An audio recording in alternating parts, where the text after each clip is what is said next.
হুজুর এইখানে মানে বেদাত করে করে হলো না, এখানে পাপ করে করে হলো না। হুজুর দেখছি মক্কায় হজ করতে গিয়ে হোটেল ভাড়া করে কিয়াম করছে দাঁড়িয়ে দাঁড়িয়ে। দেখেছেন আপনারা? হ্যাঁ, মানে রাস্তাঘাটে করতে পারবে না, রাস্তাঘাটে করলে তোর পাছার চামড়া তুলে দেবে কাঁচা কুঞ্চি করে, ওইখানে চান্স নেই। কি বললাম বুঝলেন? ও এইখানে বেদাত করে করে করে করে ওর মন বলল না, ও বেদাত সৃষ্টি করতে গেছে মক্কাতে। মক্কাতে যখন ওপেন করতে চান্স পাচ্ছে না, তখন বড় হোটেল ভাড়া নিয়ে তার ভিতরে কিয়াম চালিয়ে দিচ্ছে। কি বললাম বুঝলেন? আল্লাহু আকবার। এ কখনো সঠিক রাস্তা পাবে না, কারণ এ মারাত্মক একটা বড় পাপ বেদাত নামক তার ভিতরে রয়েছে। এ সঠিক রাস্তা পেতে পারে কে? না। ফাসেক বলে দিলাম সংক্ষিপ্ত আকারে। আর একটা বলে দিই, মুশরিকুন আছে কোরআন মাজিদে।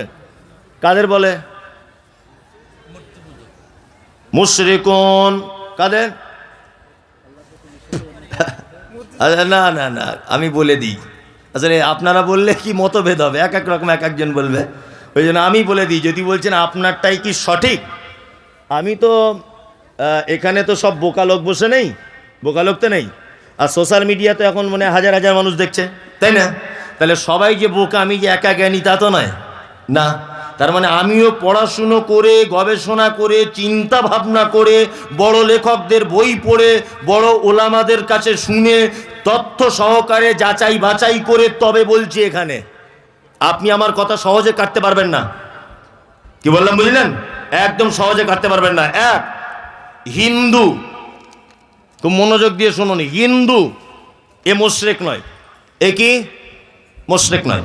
বর্তমান চলিত শব্দ যে হিন্দু, এ মুশরিক নয়।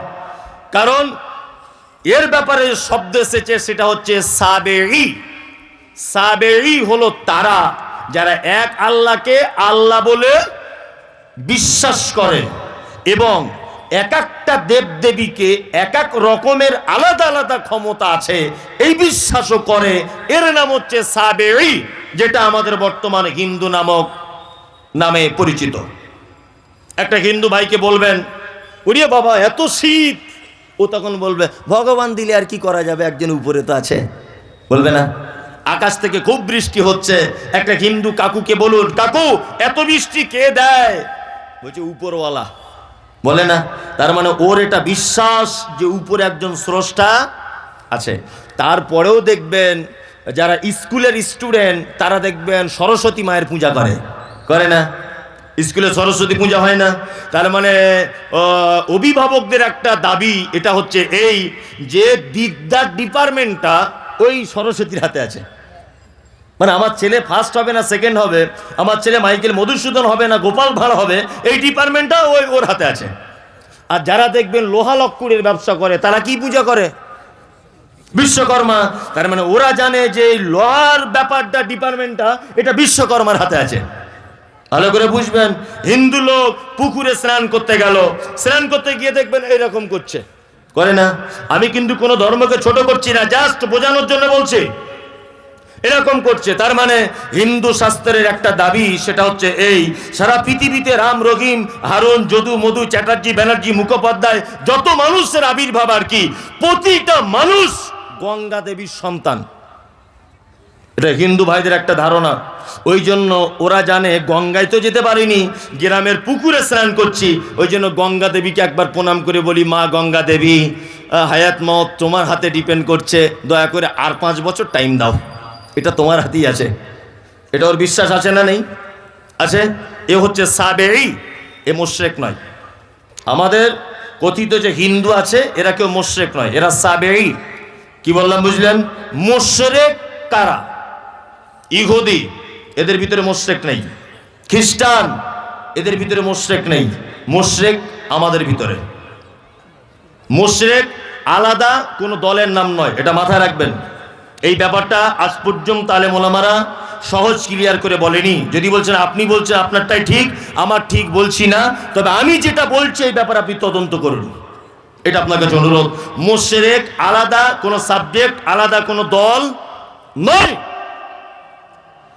আল্লাহ নবী সাল্লাল্লাহু আলাইহি ওয়াসাল্লাম চাচা আবু জেহেলকে ডেকে বলছে, চাচা রাত এবং দিনের বিবর্তনের মালিককে, আবু জেহেলের মতো লোক বলছে রাত এবং দিনের বিবর্তনের মালিক আল্লাহ।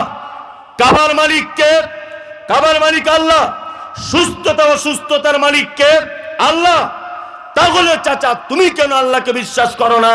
তখন আবু জেহেল বলছে যে আল্লাহ এক, এটা আমি জানি, কিন্তু তোমার ওই আল্লাহর কাছে ডাইরেক্ট পৌঁছানো যায় না।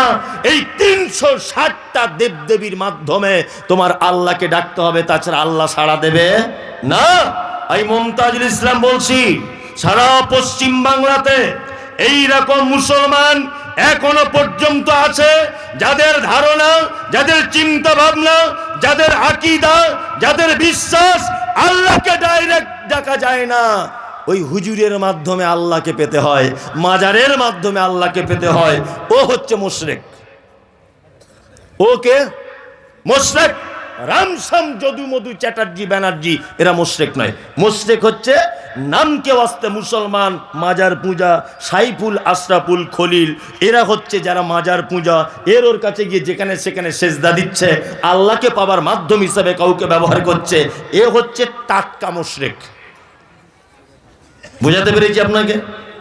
হ্যাঁ, এইবার আপনাকে একটা কথা বলে দিই। মুশরিকদের ব্যাপারে আল্লাহ তাআলা পবিত্র আল কোরআনে কি বলেছেন? একই সূরা, সূরা তওবা আয়াত নাম্বার 113। এরা আবার এত খাতারনাক, এখানে এই বক্তব্যটা দিলে জানি না কে কেমন ধরনের মানুষ আছে। প্রতিষ্ঠান তো প্রতিষ্ঠান তো ওই জন্য আমি বলে দিয়ে যাচ্ছি, তবে কেউ রাগটাগ করিয়েন না। তবে দয়া করে এই বক্তব্যটা আমার একটু সোশ্যাল মিডিয়ার মাধ্যমে, সবাই তো দেখছে, মুখে মুখে একটু প্রচার করে দিবেন। এটা আপনার জন্য আজকের দিন আমি আমানত দিলাম, ইনশাল্লাহ ইনশাল্লাহ ইনশাল্লাহ। এই দেখুন আল্লাহ তাআলা মুশরিকদের ব্যাপার, সূরা তওবা আয়াত নাম্বার 113। আল্লাহ তাআলা বলছেন, মা কানা লিন নবিয়্যি ওয়াল্লাযীনা আমানু আন ইস্তাগফিরু লিল মুশরিকিন। আল্লাহ তাআলা বলছেন নবী এবং ঈমানদারদের জন্য এটা উচিত নয় যে কখনো তারা মুশরিকদের জন্য ক্ষমা প্রার্থনা করবে। কি বললাম বুঝলেন? নবী এবং ঈমানদারদের জন্য এটা উচিত কি নয় যে তারা মুশরিকদের জন্য কি ক্ষমা প্রার্থনা করবে।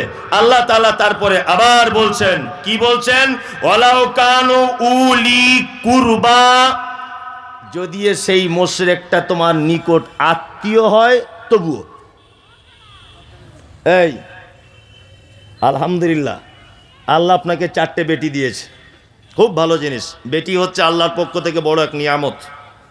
ইমাম শাফি বলেছেন, ইমাম শাফি রাহিমাহুল্লাহ, যে টোটাল সন্তানটাই হচ্ছে আল্লাহর নিয়ামত। তার ভিতরে বেটা হচ্ছে নিয়ামত আর মেয়ে হচ্ছে পূর্ণ অর্থাৎ কল্যাণ। মেয়ে পূর্ণ অর্থাৎ কল্যাণ। আচ্ছা, আল্লাহ সুবহানাহু ওয়া তাআলা নিয়ামতের হিসাব নেন, হিসাব নেন না? এই যে চোখ, এটা আল্লাহর নিয়ামত নয়? এই চোখের হিসাব আপনার কাছে চাইবে কি চাইবে না? চাইবে। এই যে জবান, আমি কথা বলছি, এটা আমার নিয়ামত, তাই না? এটা সম্পর্কে আমি জিজ্ঞাসিত হব কি হব না? হব। কিন্তু কল্যাণ, কল্যাণের ব্যাপারে কোনো মানুষ জিজ্ঞাসিত হবে না। কল্যাণ মানে নেকি, কল্যাণ মানে নেকি। আপনি এখন দান করছেন, তার মানে নেকি। তার মানে বেটা হচ্ছে নিয়ামত, বেটার ব্যাপারে হিসাব দেওয়া লাগবে। আর বেটি, বেটি হচ্ছে কল্যাণ, বেটি হচ্ছে আপনার নেকি বহন করে বাড়িতে আনে। মুহাম্মদ সাল্লাল্লাহু আলাইহি ওয়াসাল্লাম বলতে বলতে বলতে বলতে এক পর্যায়ে এমন বলেছেন যে আমি আর কন্যার পিতা জান্নাতে এইভাবে থাকব। এটা বলার পরে দুটো আঙুল, তর্জনী আর মধ্যমা, দুটো আঙুল এক জায়গায় জমা করে দিয়ে বলছেন, শোনো, আমি আর কন্যার পিতা জান্নাতে এইভাবে থাকব, আমি আর এতিমের দেখাশুনোকারী জান্নাতে এইভাবে থাকবো। বলার পরে আঙুল দুটো ফাঁক করে দিলেন। ওই জন্য আমি অনেক বক্তব্যতে বলেছি, আপনি যখন বাড়ি থেকে বার হবেন, আপনার বেটির কপালে একটা চুমু দিয়ে বার হন। বাড়ি থেকে যখন আসবেন, কোথাও থেকে রসগোল্লা, মিষ্টি, আঙুর, বেদানা যা আনবেন এনে আপনার মেয়ের হাতে দেন। বাজারের সব থেকে সেরা জিনিসটা আপনি আপনার বেটিকে কিনে খাওয়ান। বাজারের সব থেকে ভালো পোশাকটা, মানে যেটা রুচিসম্মত, এইরকম পোশাক আপনি আপনার বেটিকে পরান। কারণ আপনি কত বড় ভাগ্যবান পুরুষ মানুষ যে আল্লাহর নবী বলেছেন আমি আর বেটির বাপ জান্নাতে এইভাবে থাকবো, দুটো আঙুল জমা করে দিলেন, মানে একদম গায়ে গা ঠেকিয়ে। মানে আপনার বেটি আপনাকে কোথায় পৌঁছাবে বুঝতে পারছেন? ভেবেছেন কোনোদিন যে আমি আমার এই বেটিটার জন্য আল্লাহর নবীর সাথে জান্নাতে থাকবো? তাহলে বেটিটা আল্লাহর খুব বড় একটা মানে নিয়ামত নয়? অবশ্যই। আল্লাহ তাআলা ভাষা বলছেন এখানে কি, উলি কুরবা। যদি মুশরিক যদি তোমার নিকট আত্মীয় যদি হয়, তবুও তুমি ক্ষমা প্রার্থনা করবে না। এবার আপনাকে বলে দিই, যাদের বাড়িতে, যদি বলেন বেটির কথা এলো কেন, যাদের বাড়িতে 3-4টে বেটি আছে, ঠিক আল্লাহর ফয়সালা বিয়ে শাদী হয়ে যাবে। এইরকম মাজার পূজারি পীর ফকিরদের দলে বেটি যেন বিয়ে দিতে যাবেন না। কি বললাম বুঝলেন? কারণ যারা মাজার পূজা করে, মাজারের সেজদা দেয়, পীর ফকির নিয়ে ব্যস্ত থাকে, এরা মুশরিক। এরা কি মুশরিক, তাই না? যদি তওবা করে ফেরত আসে তাহলে বাঁচার রাস্তা আছে, তাছাড়া বাঁচার রাস্তা নেই। আল্লাহ তাআলার ভাষা হচ্ছে ওয়াউলি কুরবা। সেই মুশরিক যদি তোমার নিকট আত্মীয় হয়, তবুও তুমি তার জন্য ক্ষমা প্রার্থনা করতে পারবে না। তাহলে আপনার মেয়ে যদি একটা মাজার পূজারীদের ঘরে যদি আপনি দিয়ে দেন, তাহলে এমন একটা দিন অদূর ভবিষ্যতে আসবে যে আল্লাহর ওয়ার্ডার মুশরিকদের জন্য দোয়া করা যাবে না। আমি তো একটা কথা বলি সব সময়তে, যে আমরা পীরের দরবারে দোয়া চাইতে যাই। আমি মমতাজুল ইসলাম বলছি, পীরের জন্যই দোয়া করা হারাম। কি বললাম বুঝলেন না? ও পীর যদি বলে থাকে যে আমি মরে গেলে মাজারটা এই জায়গাটায় করে যাও, আর আমার ভক্তরা এসে চাদর চড়িও, ও পীরই তো নিজে মুশরিক, ওর জন্যই তো দোয়া করা হারাম।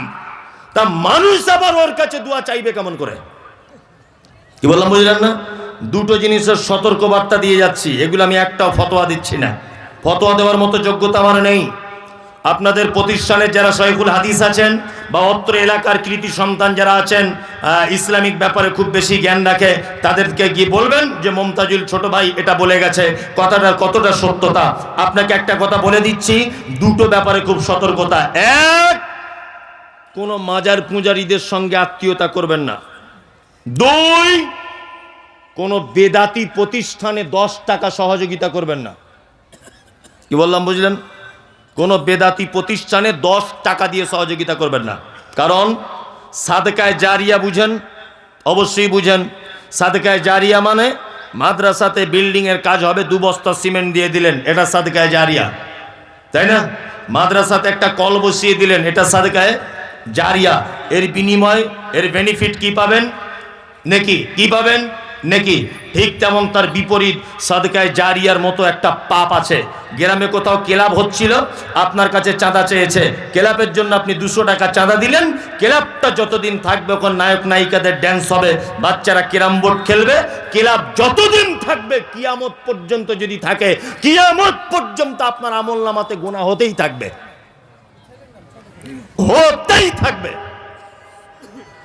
নাম্বার 2, কোন বেদাতি মাদ্রাসায় যদি আপনি টাকা দেন, যে মাদ্রাসার ছাত্র পড়ে এসেই বলবে নবী নূরের তৈরি, যে মাদ্রাসার ছাত্র পড়ে এসেই বলবে 40 করা জায়েজ, যে মাদ্রাসার ছাত্র পড়ে এসেই বলবে মৃত্যু, মানুষ মারা গেলে মারা যাবার সময় সূরা ইয়াসিন পড়ো বসে বসে, যে মাদ্রাসার ছেলে মাদ্রাসা থেকে পড়ে এসেই বলবে আল্লাহ সমস্ত জায়গাতে বিরাজমান, যে মাদ্রাসার ছেলে মাদ্রাসায় পড়ে এসে বলবে কিয়াম করা জায়েজ, কোনো অসুবিধা নাই, এই রকম মাদ্রাসায় যদি আপনি 10 পয়সা দিয়ে যদি সহযোগিতা করেন, এই রকম মাদ্রাসা, এরকম প্রতিষ্ঠানে সহযোগিতা করা আপনি যদি করেন, হাদিসে প্রকাশ্য নিষেধ।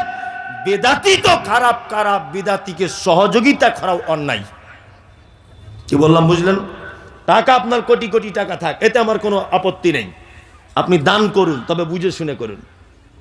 টাকা আছে বলে যে কোনো মাদ্রাসায় আপনাকে ইনভাইট করলো অতিথি হিসাবে, বেদাতি মাদ্রাসা, আপনি গিয়ে 50,000 দিয়ে দিলেন, কিয়ামত পর্যন্ত যদি মাদ্রাসা থেকে বেদাত যদি তৈরি হয়, তাহলে কিয়ামত পর্যন্ত যদি মাদ্রাসা থাকে, ও বেদাত সারা জীবন যা করবে আপনার আমলনামাতে গোনা উঠবে। কারণ ও আপনার টাকা খেয়ে তবে বেদাত শিখেছে মাদ্রাসায়। কি বলছি বুঝতে পারছেন? খুব সাবধানে থাকবেন এই ব্যাপারগুলো। চলুন আর দুটো একটা শব্দ বলে দিব নাকি? আর বলবো না, 11টা 12টা পর্যন্ত তো হবে। আমি আর কিছু ভালো জিনিস শব্দ আপনাকে বলি, সব খারাপটা বললে লোকে বলবে ছোট বড় করে বলে যাচ্ছে। তাহলে মুনাফিক বলে দিলাম, মুশরিক বলে দিলাম, ফাসিক কি বলে দিলাম, এবার আপনাকে দুটো একটা ভালো দিক বা ভালো গুণ বলে দিই। ইনশাআল্লাহুল আজিজ, যে গুণগুলো আমাদের ভিতরে থাকলে আমরা আল্লাহর জান্নাতে পৌঁছে যাব।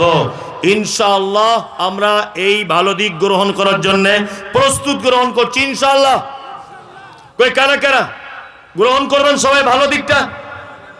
একদম। আর একজন দু হাত তুলেছে, আরে সাংঘাতিক ব্যাপার আর কি, তাই না? সাংঘাতিক ব্যাপার, দু হাত তুলেছে একদম। আমি একটা লোকের পরিচয় দিব, তার নাম হচ্ছে মুমিন। কি নাম? মুমিন। আচ্ছা বলুন, আপনাদের গ্রামে একটা ছেলে এমএ পাস করে বাড়িতে বসে আছে, আচ্ছা তাকে কেউ স্যার বলে ডাকবে না? এই স্যার উপাধিটা পেতে গেলে কি করতে হবে? স্কুলে যুক্ত হতে হবে, অন্তত স্কুলে না পারো তুমি টিউশনই পড়াও বাড়িতে, তাই না? এক কথায় ছাত্রর সঙ্গে শিক্ষকের একটা সম্পর্ক হতে হবে, মূল ব্যাপার হচ্ছে এই, তাহলে তুমি হবে স্যার। তাছাড়া তোমার যত বড় ডিগ্রি থাক, মানুষ তোমাকে অন্যান্য কিছু বলে ডাকবে, কিন্তু তুমি স্যার উপাধি পাবে না। পাবে না। আল্লাহ সুবহানাহু ওয়া তাআলা, একটা মানুষ লা ইলাহা ইল্লাল্লাহ বলল, তার ঈমান চলে এলো, কিন্তু সে মুমিন হতে পারে না। মুমিন হতে গেলে আল্লাহ তাআলা বলছেন কয়েকটা গুণ লাগবে। ইনশাআল্লাহ আমরা একটা একটা করে বলবো কোরআনের আয়াত দিয়ে, আর মুমিন হওয়ার চেষ্টা করব ইনশাআল্লাহ। যারা চলে যাবেন আস্তে আস্তে করে চলে যান। আর যদি বলছেন মৌলভী সাহেব যাইনি, পেচ্ছাপ করতে যাচ্ছি, পেচ্ছাপ পায়খানা বিড়ি খাওয়া এইগুলো প্রয়োজন হলে যাবেন, তাছাড়া এমনি কেউ যাবেন না, কারণ আপনাকে দেখে আর একজন পালাবে। অনেক লোক আছে অনেকক্ষণ বসে আছে, পেট টেট ফুলে যাচ্ছে না, বিড়ি টানতে পারছে না, এরকমও লোক আছে কিন্তু এখানে। ভাবছেন মনে হয় সবাই ফেরেশতা নাকি? এখন পকেট চেক করলে কত যে মাল ধরা পড়বে, ঠিক বলছি না? আবার কিছু লোক এরকমও করছে, চাদরের ভিতরে করছে না, কি জীবনেও জলসা শুনে কাজ হবে না, বুঝলেন? দুটো জিনিস ভালো মন্দ এক জায়গায় টিকে থাকতে পারে না। যে ব্রেনে খৈনিটা কেমন হচ্ছে এটা কাজ করছে, যে ঠিক রেডি হয়েছে কিনা, আবার সেই ব্রেনে যদি কোরআন ঢোকাতে চাই সম্ভব? দুটো ভালো মন্দ এক জায়গায় থাকবে না, কখনোই থাকতে পারে না।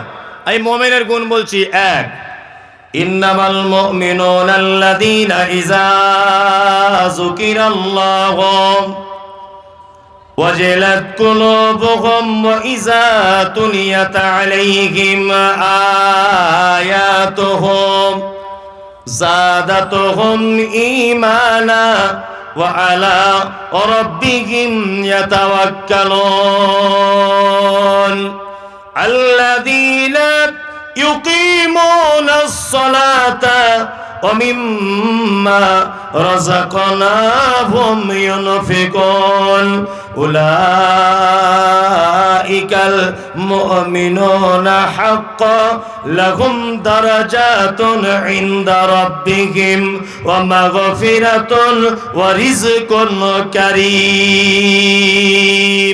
আল্লাহ মুমিনের গুণ বললেন। আসলে গলা আর ভালো রাখা যায়?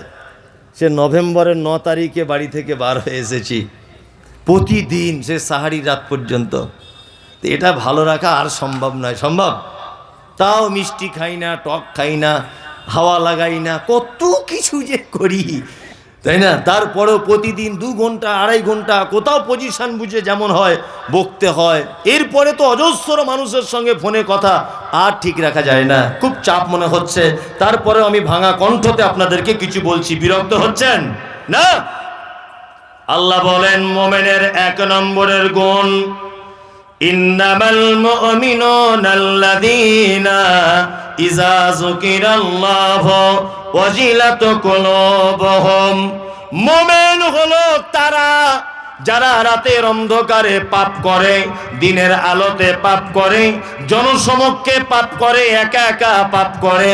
পাপে যখন সে লিপ্ত হয়ে যায়, তারপরে পরই আল্লাহর কথা স্মরণ হয়ে যায়, জাহান্নামের কথা স্মরণ হয়।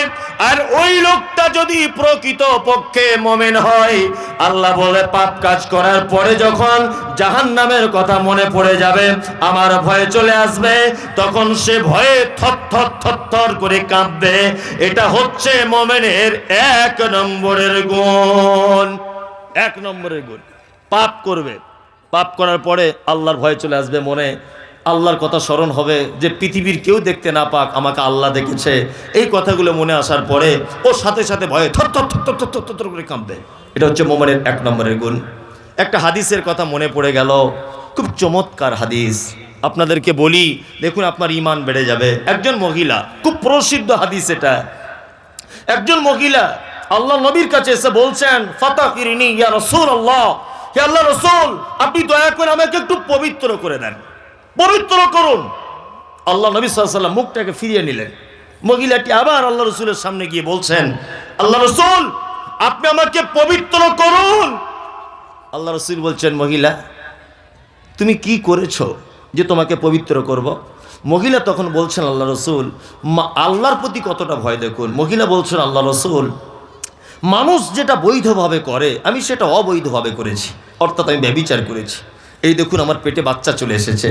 আল্লাহ নবী সাল্লাল্লাহু আলাইহি ওয়াসাল্লাম বলছেন, মহিলা তুমি কি জানো যে ব্যভিচার করলে বিবাহের পরে তাকে কি করা হয়? বলছে, আল্লাহ রাসূল জানি। তাকে কোমর পর্যন্ত পুঁতে ফাঁকা ময়দানে ইট পাথর মেরে মেরে তাকে শেষ করে দিতে হয়, আর অবিবাহিত হলে তাকে বেত্রাঘাত করতে হয়। মহিলা তুমি কি জানো এই মুহূর্তে তোমার কি করা উচিত? মহিলা বলছেন, আল্লাহ রাসূল সব জানি, আপনার কাছে শুনেছি, আপনার সাহাবীদের কাছে শুনেছি। আমার সব থেকে বড় কথা, ব্যভিচার করেছি, পেটে বাচ্চা এসেছে, কিন্তু আল্লাহ রাসূল আমার আল্লাহর প্রতি খুব ভয় চলে এসেছে, আমি জাহান্নামের কথা ভাবছি, খুব ভয় চলে এসেছে। আল্লাহ রাসূল আপনি আমাকে কোমর পর্যন্ত পুঁতে পাথর মেরে মেরে হত্যা করে দেন, নির্দ্বিধায় করুন, আমি কোনো আপত্তি করব না। আল্লাহ নবী সাল্লাল্লাহু আলাইহি ওয়াসাল্লাম বলছেন, মহিলা তুমি পাপ করেছ, তোমার গর্ভে থাকা বাচ্চা তো কোনো পাপ করেনি, তুমি বাড়ি চলে যাও।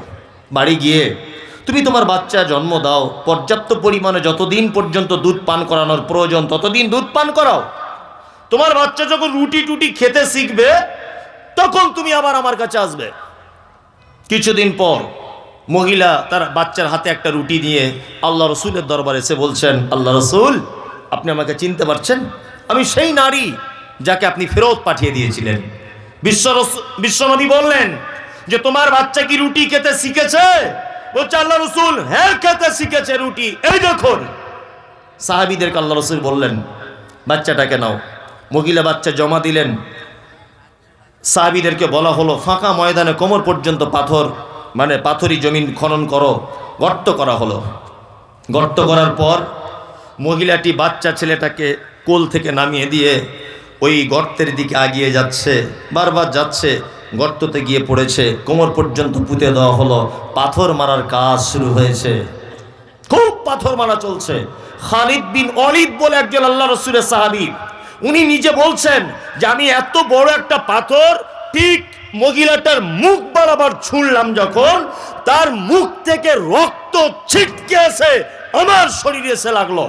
আমি মহিলাটিকে ভৎসনা করে বললাম, এই অপবিত্রা নারী, এই ব্যভিচারিণী নারী, তোমার অপবিত্র রক্ত আমি আল্লাহ নবীর সাহাবী আমার গায়ে এসে লাগলো। এই কথা শুনে বিশ্বনবী ঘর থেকে বার হয়ে বলছেন, কে কে কে গাল দিচ্ছ বলো, কে ভৎসনা করছো নারীটার জন্য বলো। খালিদ বিন ওয়ালিদ বলছেন, আল্লাহ রসুল আমি। আল্লাহ রসুল খালিদ বিন ওয়ালিদের সামনে দাঁড়িয়ে বলছেন, খালিদ তুমি কি জানো তার মনের অবস্থা? পৃথিবীর কোন নারীর পক্ষে, কোন পুরুষের পক্ষে এত কঠিন হওয়া কোনোদিন সহজ নয়। সে আল্লাহর প্রতি এত ভয় করেছে, আল্লাহর জাহান্নামকে এত ভয় করেছে, তার দুধের বাচ্চাকে পর্যন্ত রেখে আজকে মরতে বসেছে। দেখো আমি মুহাম্মদ সাল্লাল্লাহু আলাইহি ওয়াসাল্লাম বলছি, ওই নারীটা আল্লাহর কাছে এত তওবা করেছে, এত তওবা করেছে, এর তওবা যদি মক্কার পাপী মানুষদের মাঝখানে যদি বিতরণ করা হয়, তাহলে এর একা তওবার কারণে অজস্র পাপী মানুষ মুক্তি পেয়ে যাবে। এত বড় তওবা। আল্লাহ তাআলা বলেছেন, মোমেন তো তারাই, কারা? যারা পাপ কাজ করে আবার আল্লাহর কথা স্মরণ হয়ে ভয়ে থর থর থর থর থর থর করে কাঁপে। এটা হচ্ছে মুমিনের এক নম্বরের গুণ। দ্বিতীয় গুণ কি? আয়াতুহুম যাদাতুহুম ঈমানা ওয়া আলা রাব্বিহিম ইয়াতাওয়াক্কালুন। আল্লাহ বলে, মুমিন তারা যাদের সামনে আমার কোরআন তেলাওয়াত করা হয়, আর আমার কোরআনের বাণী শুনে তাদের ঈমানটা বেড়ে যায়। এটা মুমিনের দ্বিতীয় নম্বরের গুণ। আল্লাহর কসম করে আপনাকে বলছি, কথা একেবারে সত্য, একটা গল্প আপনাকে বলি শুনুন। আজ থেকে 2 মাস 15 দিন মতো হচ্ছে আগে আমি মক্কায় গিয়েছিলাম উমরার জন্য। কোরআন যে পড়লে, তেলাওয়াত করলে ইমানদারের ইমান বাড়ে, তার একটা প্রমাণ একদম নিজে চোখে দেখা। তা আমি এই কবার হলো হজে মানুষ নিয়ে যাচ্ছি উমরা করানোর জন্যে। যাই হোক, তা আমি গেলাম, 46 জন লোক গেল। ওই উত্তর দিনাজপুরের একটা লোক গেল, অশিক্ষিত লোক, লেখাপড়া জানে না, নাম সই করতেও পারে না। কি বললাম বুঝলেন? তা মানে ভেতো বাঙালি, খোট্টা ভাষা যেমন গ্রাম অঞ্চলের বলে, এই ভাষা ছাড়া ও কিচ্ছু বুঝে না। ও আমি যখন কাবাতে তওয়াফ করি, ও আমার পিছনে এরকম জ্যাকেট ধরে রাখে, গেঞ্জি। বলছে আপনি ধরে রাখছেন কেন? বলছে আমি তাছাড়া হারিয়ে যাব। ঠিক আছে তাই করো, বয়স্ক মানুষ, আমার আব্বার থেকেও বয়স বেশি হবে। তা আমরা রাত 10টার সময়তে যেতাম তওয়াফ করতে, আর ফজরের পরে তওয়াফ করে একেবারে চলে আসতাম ফজরের সালাত আদায় করে। তা মক্কার কাবার যিনি সব থেকে মানে ভালো ইমাম বা 1 নম্বর ইমাম, ডক্টর কি বলে মনে হয় আব্দুর রহমান আস-সুদাইস, তাই না? খুব ভালো মানুষ, আল্লাহু আকবার। আমি নিজে কাছে থেকে দেখেছি, 2-4-5 হাত ডিস্টেন্সে। মানে এখন আগে নামাজ পড়াতো অন্য জায়গাতে, আর এখন নামাজ পড়ায় অন্য এক সাইডে। তো ওখান থেকে কাছাকাছি দেখা যায় আর কি। যাই হোক, খুব কাছাকাছি, এখন নতুন সিস্টেম করেছে এটা। তা উনি তেলাওয়াত যখন করেন, আল্লাহু আকবার, আব্দুর রহমান আস-সুদাইসের তেলাওয়াত শুনে যত নিষ্ঠুর হৃদয়ের মানুষ হোক না কেন, তার চোখ দিয়ে পানি চলে আসে। আর উনি এমন করে তেলাওয়াত করেন, ফজরে আর এশাতে উনি নামাজ পড়ান। আল্লাহু আকবার। 5 লক্ষ টাকা খরচা করে আপনি যে হজ করতে যাবেন, ওর একবার তেলাওয়াত শুনলে আপনার টাকা শোধ। এমন কোনো ওয়াক্ত নেই যে উনি তেলাওয়াত করতে কাঁদেন না। জাহান্নামের আয়াত বলে একদম মেয়েদের মতো, মানে এত জোরে কাঁদবে মানুষ। আর আল্লাহু আকবার, যত নিষ্ঠুর মানুষ হোক, পয়সা তো জীবনে অনেক জায়গায় খরচা করেছেন, দার্জিলিং গেছেন, গুজরাট, মুম্বাই ঘুরতে গেছেন, 1 লাখ টাকা খরচা করে একবার উমরাটা করে আসুন, হজ না করতে পারেন। যত নিষ্ঠুর হৃদয়ের মানুষ হোক, কাবা দেখছে হাউ হাউ করে কাঁদছে। আল্লাহু আকবার। কি Ethiopia, Tanzania, German, Japan, France, কি বললাম বুঝলেন, কালো লোক, লম্বা লোক, বেঠে, সবাই কাঁদছে। আমি নামাজে দাঁড়ালাম, দিনাজপুরের চাচা আমার দিকে ডান পাশে দাঁড়িয়ে আছে। ফজরের সময়তে আব্দুর রহমান আস-সুদাইস তিনি জাহান্নামের আয়াত তেলাওয়াত করছেন, সূরা ওয়াকিয়া। তেলাওয়াত করতে করতে মেয়েদের মতো করে ডুকরিয়ে ডুকরিয়ে তিনি কাঁদছেন। 10 সেকেন্ড, 20 সেকেন্ড, কখনো কখনো 30 সেকেন্ড পর্যন্ত হবে। কোরআন তেলাওয়াত বন্ধ হয়ে যাচ্ছে, উনি কাঁদতে ব্যস্ত। সবাই কাঁদছে, আমিও কাঁদছি। আমি আলেম মানুষ, একটু আধটু আরবি বুঝি বলে আমার চোখ দিয়ে পানি চলে আসতে আমি ডুকরে ডুকরে কাঁদছি। আবার ডান দিকে বসে নামাজে দাঁড়িয়ে আছে চাচা, চাচাও যেন ডুকরে ডুকরে মেয়েদের মতো করে কাঁদছে। নামাজ শেষ হয়ে গেল, রুমে যখন আসছি চাচাকে ডেকে বলছি, চাচা সত্যি করে বলো, আমি না হয় আলেম মানুষ, কোরআনের একটু আধটু বুঝি বলে না হয় কাঁদতে পেরেছি, তুমি কেন কাঁদলে? চাচা বলছে, মমতাজুল তুমি আমার ছেলের বয়সের, তবে শোনো, আজকে 40 বছর যাবত আমি মসজিদে নামাজ পড়ি, কোনোদিন আমার হৃদয়ে গলেনি। কিন্তু সত্যি যে কোরআন মাজিদ শুনলে, কোরআন মাজিদ পড়লে অন্তর গলে যায়। আমি জীবনে কোরআন তেলাওয়াত করতে জানি না, আজকের তার প্রমাণ পেলাম। আমারও কোরআনের আয়াত মনে পড়ে গেল। আল্লাহ বলে, আয়াতুহু যাদাতুহুম ঈমানা, মুমিন হলো তারা, তাদের সামনে কোরআন তেলাওয়াত করলে তাদের অটোমেটিকলি ঈমান বেড়ে যাবে। ওয়া আলা রাব্বিহিম ইয়াতাওয়াক্কালুন। মুমিনের 3য় নম্বরের গুণ হলো খাইরিকি ওয়া ওয়াশাররিহি মিনাল্লাহি তাআলা, ভালো মন্দ যা কিছু হবে, বিপদ হোক, মুসিবত হোক, লটারিতে টাকা পড়ুক আর অন্যায় কাজ করুন, যা কিছু হবে আপনি একটা কথা বলে দিবেন যে খাইরিহি ওয়াশাররিহি মিনাল্লাহি তাআলা, আমার ভালো মন্দ সব কিছু আল্লাহর পক্ষ থেকে, আমি ভরসা করি পৃথিবীর কোন মানুষের উপরে নয়, আমি আল্লাহর উপরে ভরসা করি। মুমিনের তৃতীয় নম্বরের গুণ। দ্বিতীয় গুণ কি? আয়াত। আয়াত বলতে, আয়াতের বাংলা অর্থ নিদর্শন, তাই না? আয়াতের বাংলা অর্থ কি? নিদর্শন। তাফসীর ইবনে কাসিরের ভিতরে ব্যাখ্যা করা হয়েছে, আর তাফসীর হাসানুল বায়ানের ভিতরে ব্যাখ্যা করা হয়েছে। এখানে আয়াত বলতে মূলত দুটো জিনিসকেই বোঝানো হয়েছে। এক, কোরআন তেলাওয়াত, এটাকেও আয়াত বোঝানো হয়েছে। আর আরেকটা আয়াত বোঝানো হচ্ছে মানে আল্লাহ সুবহানাহু ওয়া তাআলার নিদর্শন। এই নিদর্শন দেখেও একজন মানুষের ঈমান বাড়ে, বাড়ে না? বাড়ে।